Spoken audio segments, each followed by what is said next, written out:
E o assunto hoje é empreendedorismo. Está na moda, é importante. O Brasil vive um momento muito especial na sua economia, né? A economia é uma coisa que nunca é lá muito estável. Que o diga a Europa, a América do Norte e também, por que não dizer, o próprio Brasil. Mas não é de hoje que o sonho de grande parte dos brasileiros é ter o seu próprio negócio, não ser mais empregado de ninguém. Montar alguma coisa que possa sustentá-lo economicamente, ser o patrão de si mesmo e por aí vai.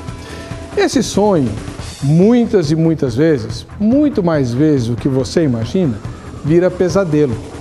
Por que será que a maior parte dos brasileiros que abrem negócio próprio acaba falindo antes do primeiro ano ou, pelo menos, antes dos 5 primeiros anos? Aquilo que custou um dinheirão, que custou o sonho de uma vida, né?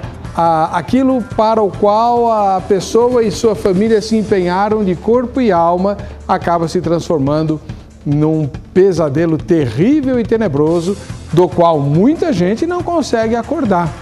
Há pessoas, inclusive, que precisaram usar o recurso da fé para poder se levantar depois de um desastre numa área que tinha tudo, pelo menos no plano teórico, para dar certo. Então, por que é que o governo incentiva tanto o empreendedorismo e, mesmo assim, a maior parte das pessoas que se aventura acaba se frustrando em alguma medida? Você tem a resposta? Está no ar? Ou vejam só.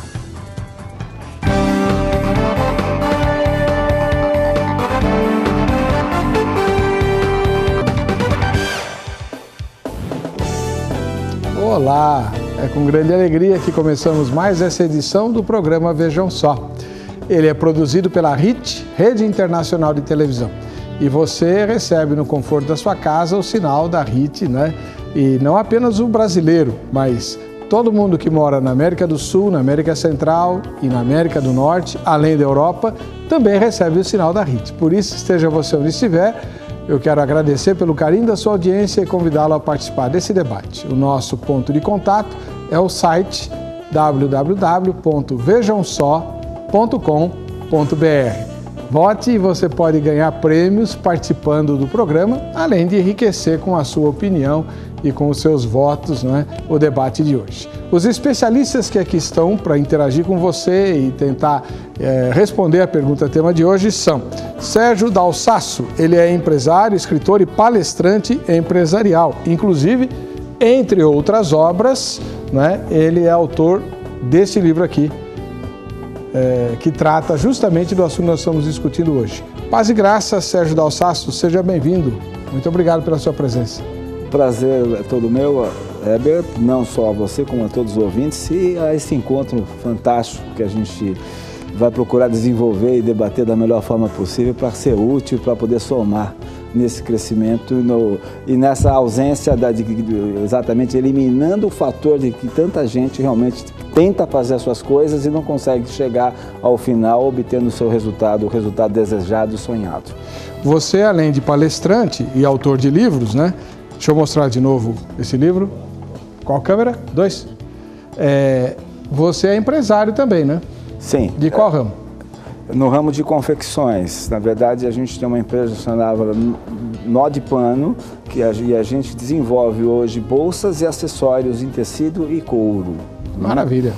Muito não adianta só você falar como um palestrante, como um consultor em empreendedorismo. Hoje o mundo muda rapidamente. Se você não estiver no mercado atuando, você perde o foco para poder passar isso para o seu público. Além de credibilidade, né? Porque teórico é o que não falta, né? Sem sombra de dúvida. Teoria nós temos demais. O problema é que a gente fala que nós nos encontramos na geração do conhecimento. Não, na verdade nós nos encontramos na geração do processamento adequado desse conhecimento. Muito bom. Ao lado do Sérgio Dalsasso, a Dianira Consoli Ferreira, que é empresária. Seja bem-vinda, Dianira. Paz e graça. Amém. Tudo bom? Tudo bem, e você? Tudo em paz. Qual é a área que você atua? Porque a informação que eu tenho é que você é uma empresária muito bem sucedida. Deus tem dado graça, tá?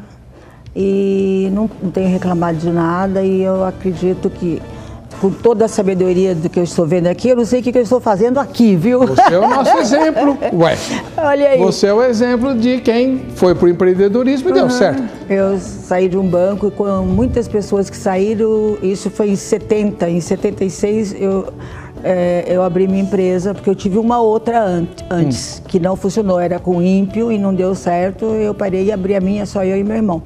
E a sua empresa é de que área? Prestadora de serviço, trabalho para áreas públicas, só trabalho para o fórum e para áreas privadas.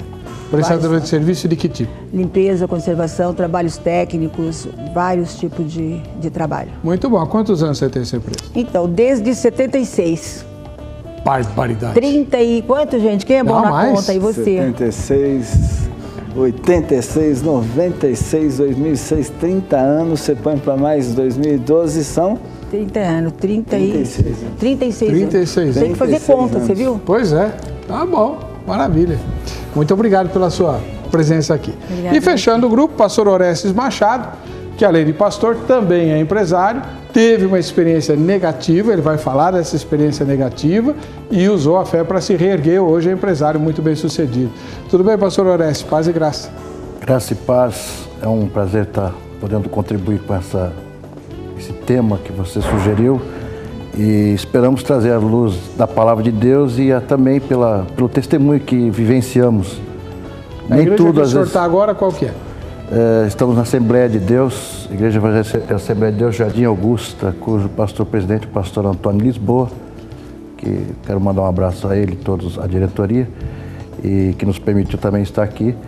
E estamos lá cooperando, auxiliando o trabalho do pastor lá. Além disso, o senhor é empresário da área de som.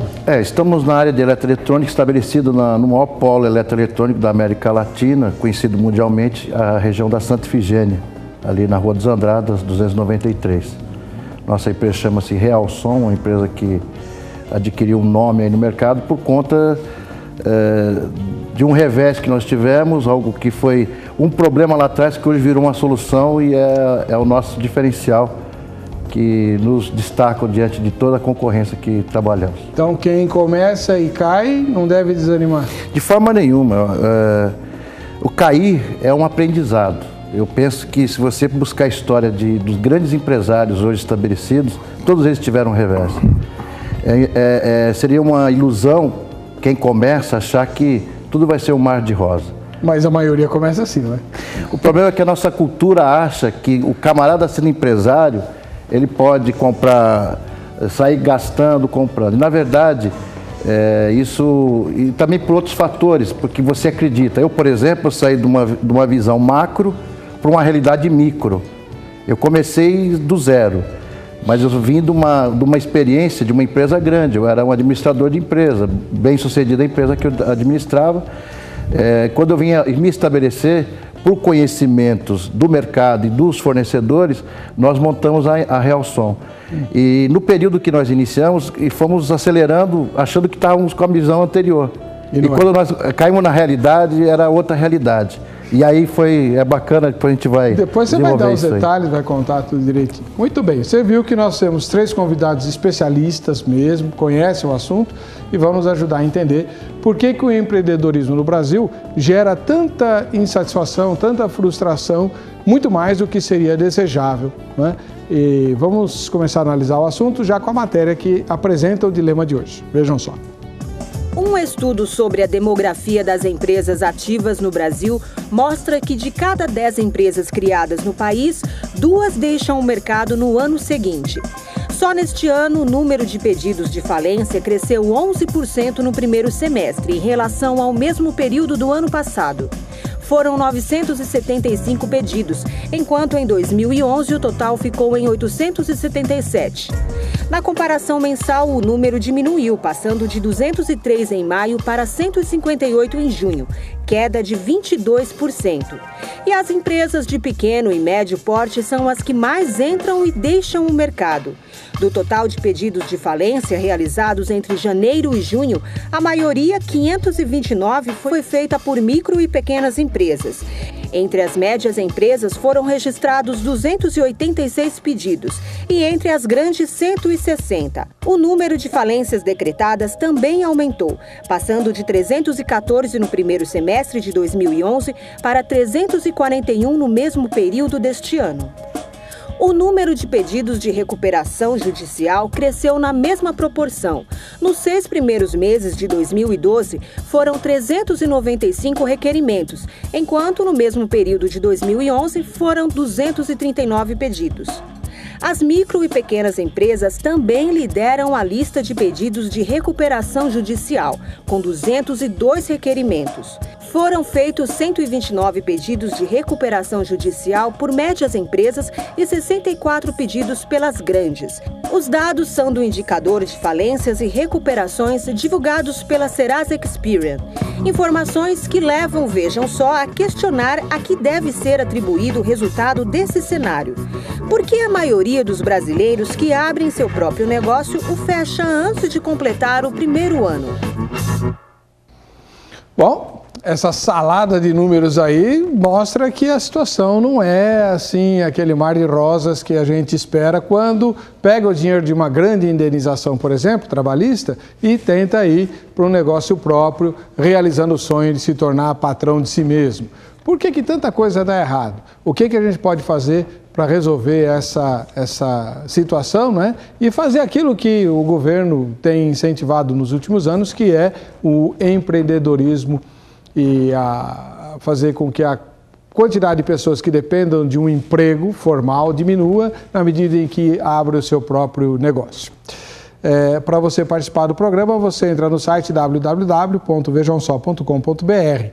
A enquete de hoje é a seguinte: pelo que você conhece sobre empreendedorismo, nos dias de hoje, a opção mais segura é, primeira, ter seu próprio negócio. Então, eu conheço, pelo que eu sei do empreendedorismo, a melhor coisa que tem é ser patrão de si mesmo e acabou.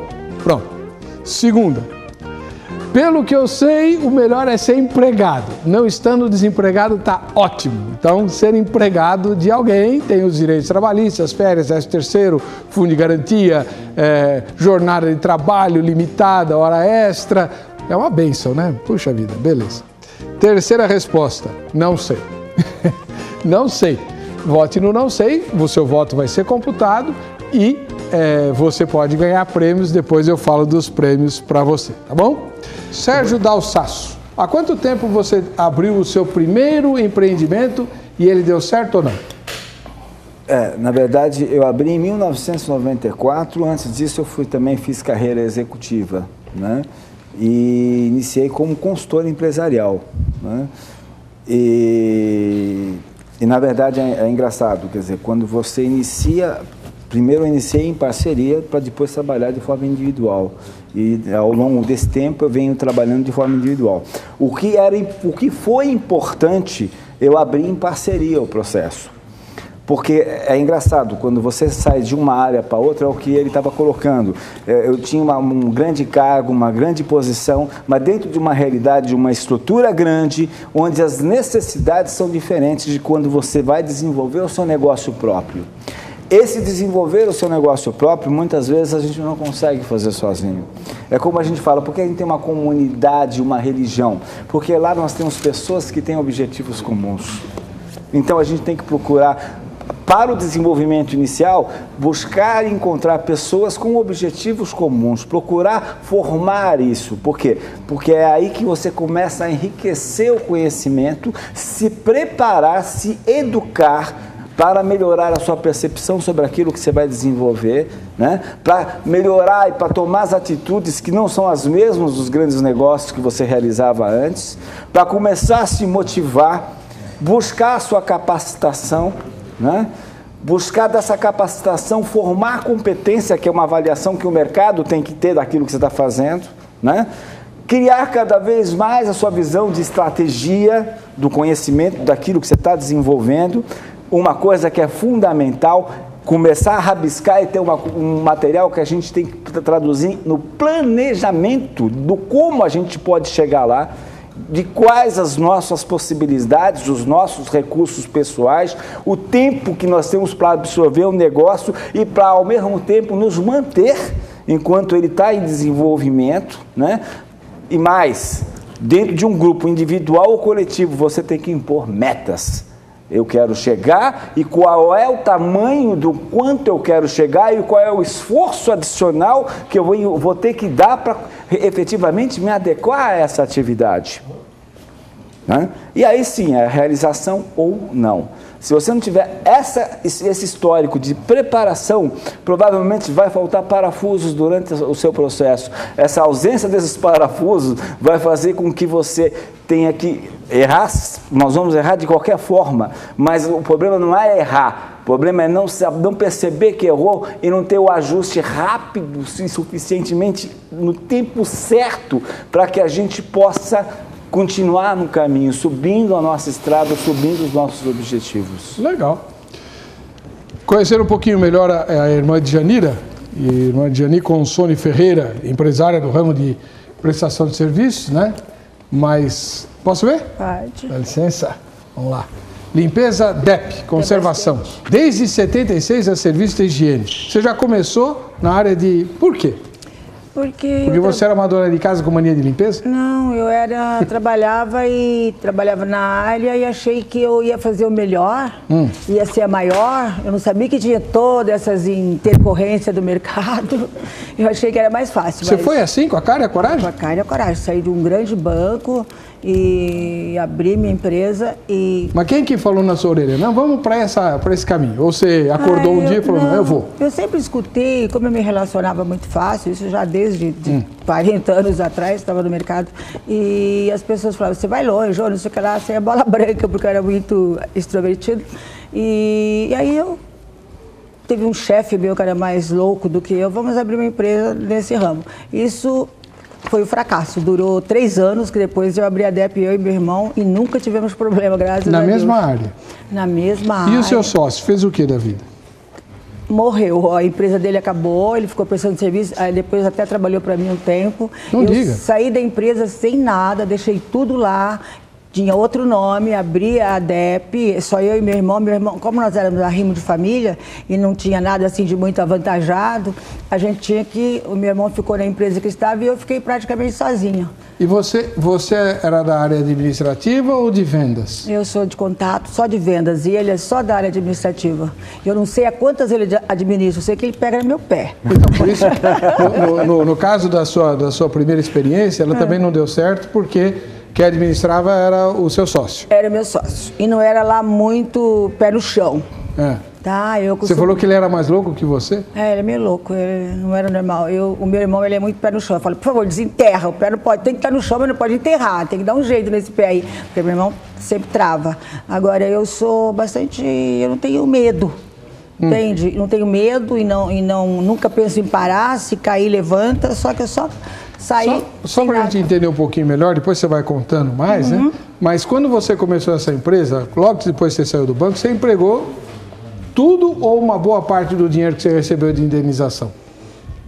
Tudo, e ainda fiz um empréstimo no Banespa, que eu tinha toda a chance de ir lá, e nessa primeira empresa. E saí de lá sem nada. Perdeu tudo? Perdi tudo. Tudo? 3 anos? 3 anos de trabalho, eu saí sem nada. Um cheque meu eu guardei muito tempo que eu nunca recebi. Me conta uma coisa, que não tem muito a ver com o assunto, mas até tem. Tudo bem.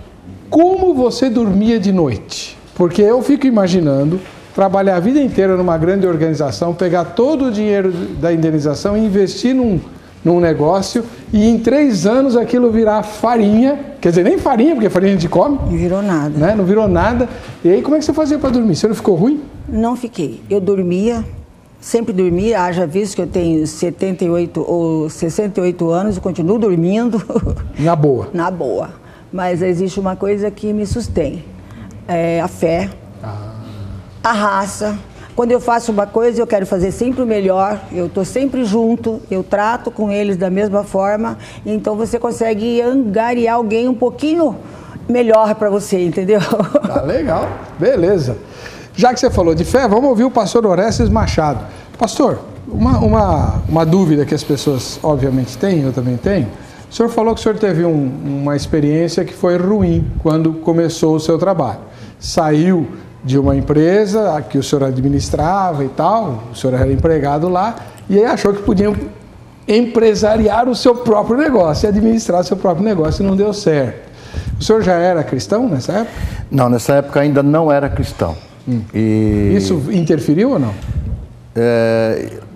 Inicialmente, eu não tinha esse entendimento se interferia ou não. O que eu entendia é que eu achava que eu era o cara, que eu sabia de tudo. Ah, é? Eu sabia, então... Porque como eu fui muito feliz no meu trabalho na outra empresa, desenvolvi alguns desafios e eles funcionaram, eu fui muito botar cara, eu acho que o irmão de Janeiro falou uma coisa assim, não ter medo. E acho que essa questão é um pouco... Depois eu comecei a medir um pouco isso, porque a gente precisa ter um pouco de medo. Quando você não tem medo, você vai avançando e aí você acaba confiando muito em você mesmo. E nesse princípio, eu creio que tudo isso houve uma intenção divina por conta de eu achar que eu sabia, que eu tinha experiência, tanto que o mercado ia lançar um produto, me buscava para saber, olha, esse produto é bom, ele vai dar certo. E eu achava que aquilo... Não, eu falava, não, muda isso, faz aquilo, e tudo que eu falava eles faziam, e funcionava. Era referência. Era uma referência. E aí, entramos com o desafio, foi em 1994, em janeiro de 1994, por uma questão de separação familiar daquela empresa que nós trabalhávamos, o proprietário separou da família e gerou uma coisa não muito legal dentro do negócio, um clima não muito bom. Aí eu falei, eu vou sair, eu pedi a conta, perdi todos os meus direitos, fiquei sem ter a minha indenização, na verdade, daquilo que eu precisaria e, consequentemente, eu pus a cara. E primeiro perguntei para os fornecedores, vocês vão comigo? Todos eles falaram, vamos com você. E foi isso que ajudou inicialmente, porque eu pedi uma carência inicial, que é necessário essa carência, eu pedi uma carência de 6 meses, falei, olha, eu não posso pagar isso aí, vocês vão me dar esse crédito, vai ser o meu início, e vamos começar. E todos eles mandaram. O legal disso foi que em 4 meses eu paguei todos. Paguei todos. Então, antes da carência? Antes da carência. Então, por que não deu certo? Não, professor? Aí a coisa foi crescendo. E no primeiro ano foi maravilhoso, foi tremendo. Então, quer dizer, aquela coisa que eu achava que era bom, eu achei que era melhor ainda. Aí a coisa ficou... Aquele excesso de confiança me deixou centralizador, fiquei muito centralizador, o negócio cresceu de uma certa maneira, onde os departamentos que estavam sendo formados cresceram de uma forma atabalhoada, não tinha uma liderança, não tinha uma sequência. Principalmente na área de crédito. Foi dando crédito à torta e à direita, e quando nós vimos a nossa liquidez, ela estava comprometida. Quando nós tínhamos que pagar aquilo que devíamos, não tínhamos isso dentro do caixa. E foi um momento assim, e você quando disse para a irmã de Janeiro, será que você dormia? Eu, particularmente, eu não conseguia dormir. Ai, tá vendo? Eu tinha um problema, domingo à noite era o síndrome do Fantástico, porque tocava aquela música do Fantástico, eu já começava a sofrer do domingo à noite, no dia seguinte, eu tenho que encarar todo mundo. Porque o telefone tocava continuamente, cobrando, vai pagar, não vai pagar, quando vai pagar, e aquilo me deixava mais estressado. Eu não conseguia pensar e nem ver estratégias, como o nosso querido ali falou, de poder criar uma solução para daquele problema. Foi quando, nesse momento, já no ano de 96, nós montamos em janeiro de 94, em março de 96, nós percebemos que nós estávamos insolúveis. Aí vamos agora correr atrás. Como nós tínhamos muitos pastores que nós atendíamos, vendíamos som, mesa de som, amplificadores, aí eu falei, e comecei, e muitos deles ministravam na nossa vida. E foi quando então eu comecei, falei, bom, eu não consigo ver nada, eu tenho que buscar algo que me abra a minha mente. Daqui a pouquinho ele vai contar como é que essa história continuou, mas a gente já tem um vislumbrezinho. Preciso...